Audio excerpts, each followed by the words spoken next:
And now, the second program in our series, A Princess of Mars.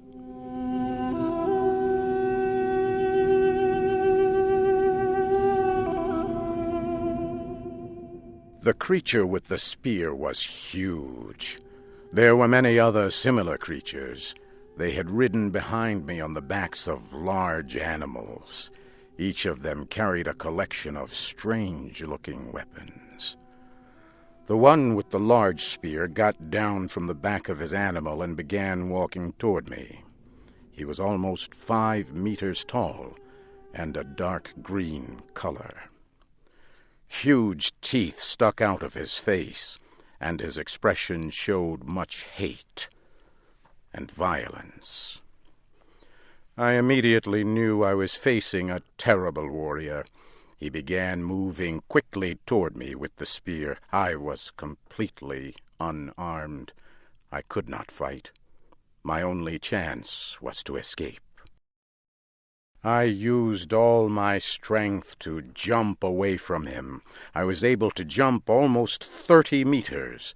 The Green Martian stopped and watched my effort. I would learn later that the look on his face showed complete surprise. The creatures gathered and talked among themselves. While they talked, I thought about running away. However, I noticed several of them carried devices that looked very much like rifles. I could not run. Soon all but one of the creatures moved away. The one who had threatened me stayed. He slowly took off a metal band from his arm and held it out to me. He spoke in a strange language.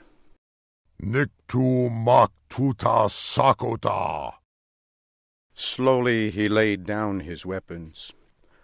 I thought this would have been a sign of peace anywhere on Earth. Why not Mars, too?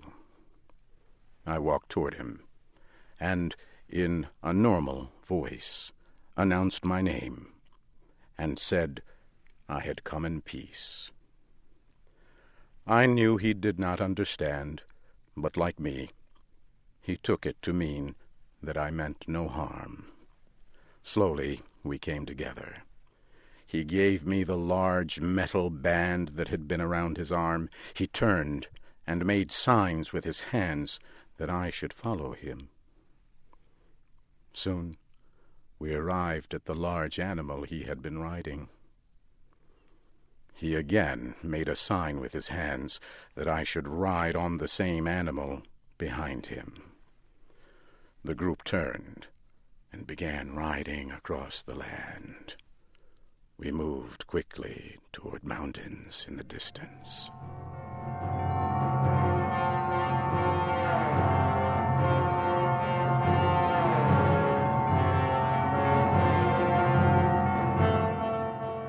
The large animals we rode moved quickly across the land.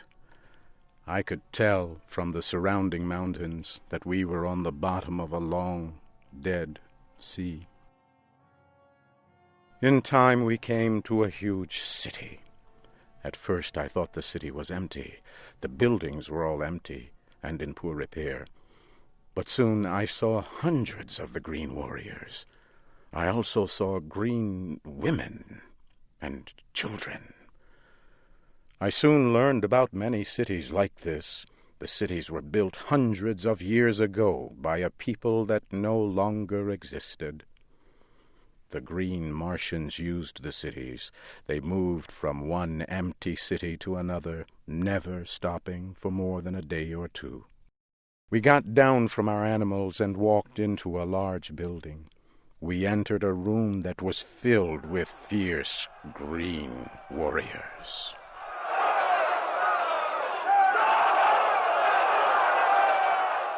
It was not difficult to tell that these were the leaders of the Green Martians. One of them took hold of my arm. He shook me and lifted me off the ground. He laughed when he did so. I was to learn that Green Martians only laugh at the pain or suffering of others. This huge warrior threw me to the ground and then took hold of my arm again to pick me up. I did the only thing I could do. I hit him with my closed fist as hard as I could. The green warrior fell to the floor and did not move. The others in the room grew silent. I had knocked down one of their warriors with only my hand.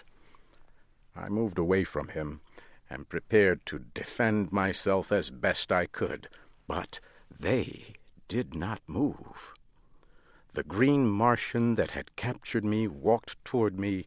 He said in a clear voice, Tars Tarkas!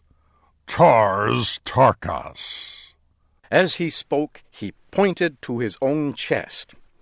He was telling me his name. I pointed to my chest and said, My name, John Carter.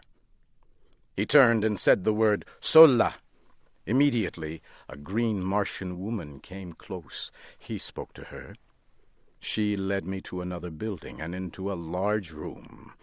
The room was filled with equipment carried by the green Martians. She prepared something for me to eat. I was very hungry. I pointed to her and said the word Sola. She pointed at me and said my name. It was a beginning. Sola was my guard. She also became my teacher. In time, she would become a close and valued friend. As I ate my meal, my lessons in the language of the green Martians continued. 2 days later, Tars Tarkas came to my room. He carried the weapons and the metal armbands the green warriors wear. He put them on the ground near my feet. Sola told him I now understood some of their language. He turned to me and spoke slowly. The warrior you hit is dead. His weapons and the metal of his rank are yours, John Carter.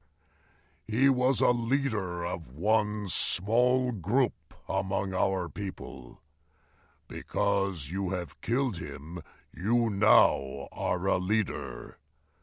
You are still a captive and not free to leave. However, you will be treated with the respect you have earned. You are now a warrior among our people. Tars Tarkas turned and spoke softly. From beyond the door, a strange creature entered the room. It was bigger than a large dog and very ugly. It had rows of long teeth and 10 very short legs. Tars Tarkas spoke to the creature and pointed at me. He left. The creature looked at me, watching closely. Then Sola spoke about the creature. His name is Woola. The men of our tribe use them in hunting and war. He has been told to guard and protect you. He has also been told to prevent your escape. There is no faster creature in our world, and in a fight, they can kill very quickly. Do not try to escape, John Carter. Woola will tear you to small pieces. I continued to watch the creature named Woola. I had already seen how the green Martians treated other animals. They were very cruel. I thought, perhaps this beast can be taught to be my friend, much like a dog on earth. I walked close to the creature and began speaking in much the same way I would speak to a dog or other animal on earth. I sat down next to him while I talked softly. At first he seemed confused. I believe the creature Wula had never heard a kind word. In the next several days I gained the trust and friendship of Wula. In a few short days, Wula was my friend and fierce protector. He would remain my loyal friend as long as I was on Mars. Several days later, Sola came to me with a look of great concern. John Carter, come with me. A great battle is about to take place. An enemy is coming near this city. We must prepare to fight, and we must be ready to flee. Sola, what enemy is this? A race of red men who travel our world in flying machines. A great number of their machines have come over the far mountain. Take your weapons with you, and hurry. I collected my sword and a spear. I hurried out of the building and joined a group of warriors moving toward the end of the city. Far in the distance, I could see the airships. They were firing large guns at the Green Warriors. I heard huge explosions. The Green Warriors were firing back with their deadly rifles. The air was filled with the sound of violent battle.